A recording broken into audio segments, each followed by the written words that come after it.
Saudi अरब की सड़कों पर ऐसे 3 जहाज अभी हाल ही में देखे गए।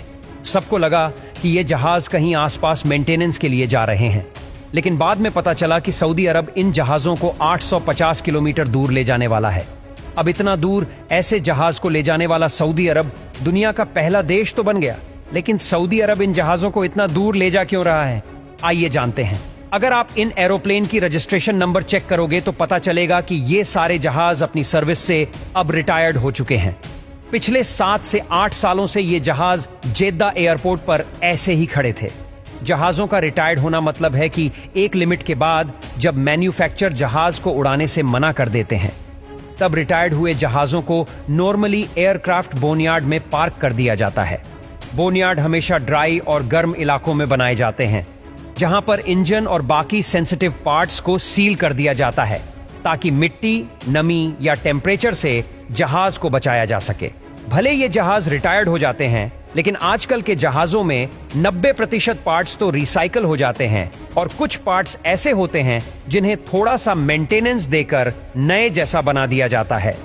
प्लेन्स की हालत अगर रिटायर्ड होने के बाद सही हो तो उन्हें कार्गो प्लेन्स में कन्वर्ट कर दिया जाता है।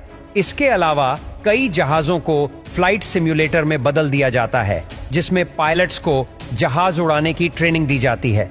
कई बार तो इन एरोप्लेन को होटल्स, कैफेज और म्यूजियम में बदल दिया जाता है। अगर आपको एरोप्लेन वाला रेस्टोरेंट खोलना है तो पहले आपको एरोप्लेन खरीदना होगा और उसकी ट्रांसपोर्टेशन का खर्चा भी आपको उठाना होगा। अभी जो ये जहाज सऊदी में देखे गए, सऊदी अरब भी इन जहाजों के साथ कुछ ऐसा ही करने वाला है। असल में इन एरोप्लेन्स की मंजिल है रियाद सीजन 2024। ये एक ऐसा मेगा इवेंट होने वाला है जिसका मकसद है टूरिस्ट को अट्रैक्ट करना। रियाद सीजन 2024 के लिए एक पूरा एयरपोर्ट ही बना दिया गया है, जिसमें रनवे कंट्रोल टावर और 3 बोइंग 777 एयरक्राफ्ट मौजूद होंगे।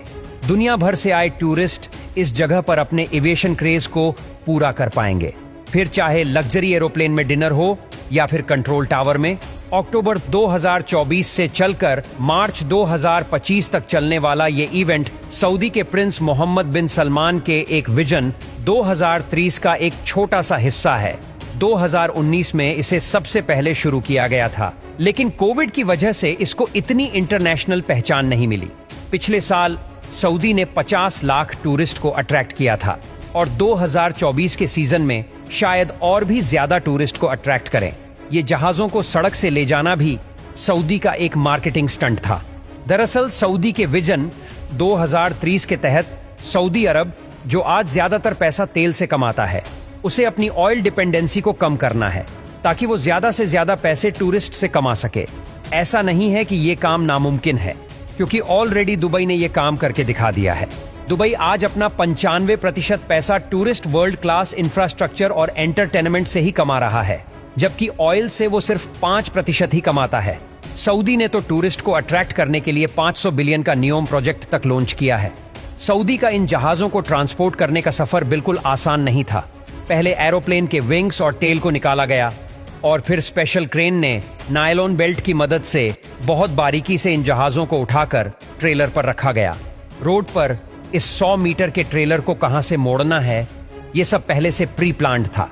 कई जगहों पर नॉर्मल ट्रैफिक को रोड से उतारकर ऑफ रोड से भी गुजारा गया और इस सफर में पुलिस भी एरोप्लेन्स के साथ ही जा रही थी और 20 किलोमीटर पर आवर की स्पीड से चल रहे इन टेलर को अपनी मंजिल तक पहुंचने में 10 दिन और 10 रातें लग गई।